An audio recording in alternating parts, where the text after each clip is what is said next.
sou Maria Emília Marques, entrei no ISPA em 1975 como estudante e como professora entrei em 1982, o que significa que já tenho 40 anos de serviço, a fazer 41.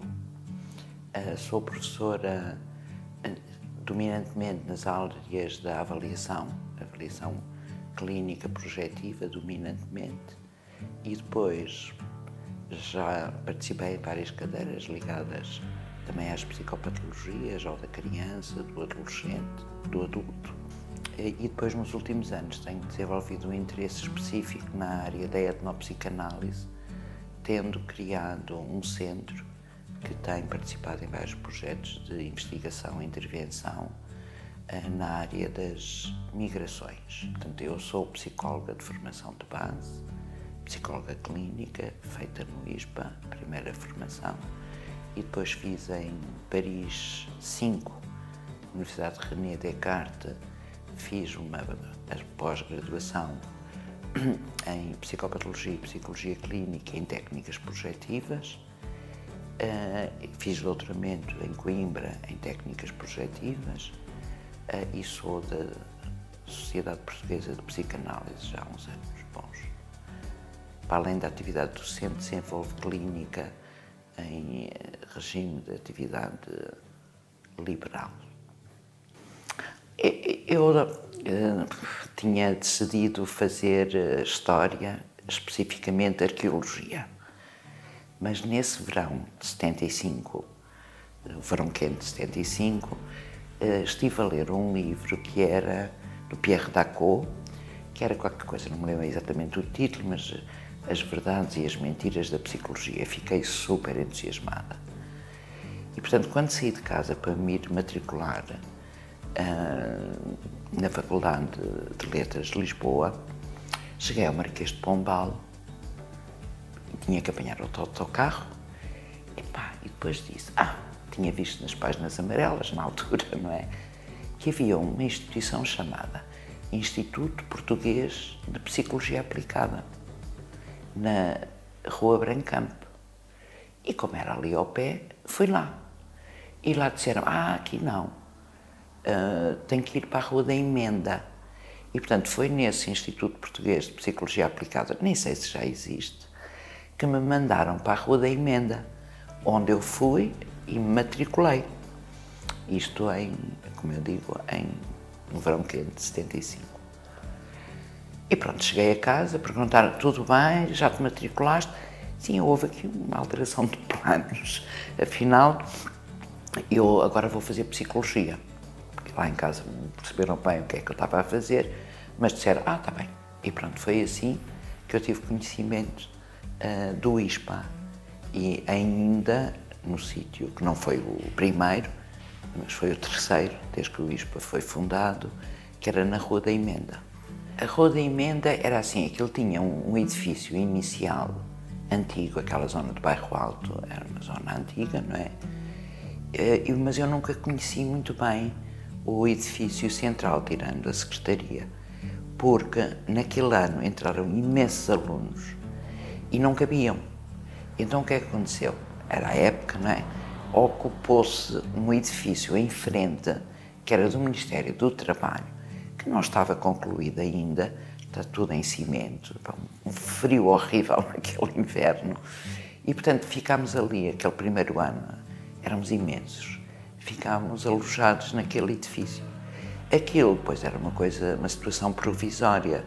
A direção do ISPA estava a fazer movimentos no sentido de encontrar um espaço, não é? E então acabámos por ir para um edifício disponibilizado pelo Ministério, que era um pavilhão de exposições na Feira Popular. Isto em 76, logo no início. Este ano de 75, 76 foi muito difícil. Acho que a coisa mais viva da minha memória do ISPA reporta-se àquela época, porque quando eu cheguei ao ISPA havia a possibilidade do ISPA ser integrado na nova faculdade que estava a ser criada em Lisboa, coisa que não veio a acontecer. E como não veio a acontecer, pronto, ficámos ali com uma certa hesitação. Houve ali uns tempos em que nem havia aulas, porque havia uma certa indecisão sobre o que é que vai acontecer a seguir.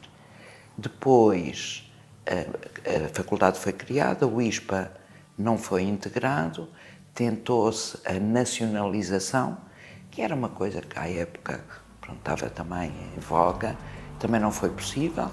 Era necessário obter o alvará que era detido pelas CNIR e FNIR, as confederações e as federações dos institutos religiosos femininos e masculinos, e era preciso negociar essa passagem do alvará, mas o ISPA teve muito tempo sem estatuto jurídico, até que depois saiu a lei do ensino superior cooperativo e pronto, aí o ISPA depois integrou-se nessa nova posição.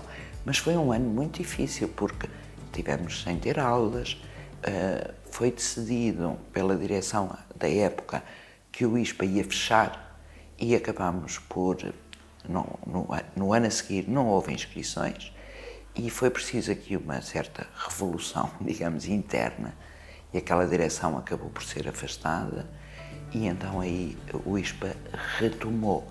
Portanto, foi muito complexo para mim, miúda, não é? Acabada de vir do liceu, não é? Apanhar com estas coisas tão incertas, não é? Vai abrir, não vai, fecha, não fecha. E foi um momento bastante vívido por mim, tanto mais quanto eu me envolvi bastante desde o início nestas coisas, estava muito por dentro do que estava a acontecer e portanto, com alguma preocupação sobre o futuro do ISPA e o meu futuro e dos colegas, não é? Para onde é que a gente ia, não é? E portanto, foi assim, talvez, a coisa mais marcante em termos de incerteza e um certo incómodo. O ISPA fecha. Portanto, nessa altura, o ISPA foi decidido que ia fechar, não é? Portanto, estes anos todos envolvidos, não é? Não fechou, felizmente, e continua, enfim, em transformações sucessivas, claro, mas continua, enfim, a expandir-se, não é? Quer dizer, a minha experiência, como eu dizia há pouco, não é? Eu sempre fui muito empenhada na vida da instituição. Enquanto estudante na Associação de Estudantes, era da direção da associação, depois também no Conselho Diretivo, na altura só havia uma entidade que era o Conselho Diretivo, como estudante também participei. Nessa altura os estudantes participavam nos órgãos também de gestão institucional, e depois isso sucessivamente foi cessando, não é? Agora só estão no Conselho Pedagógico. E portanto eu sempre estive muito envolvida e tudo aquilo que foi o percurso do ISPA, na minha área específica da clínica, sempre fui bastante envolvida. Portanto, houve imensas modificações nos entretantos, convulsões, tensões, mas sempre tive um papel, até que nos últimos anos, já acho que não vale a pena, já não tenho muitos contributos a dar.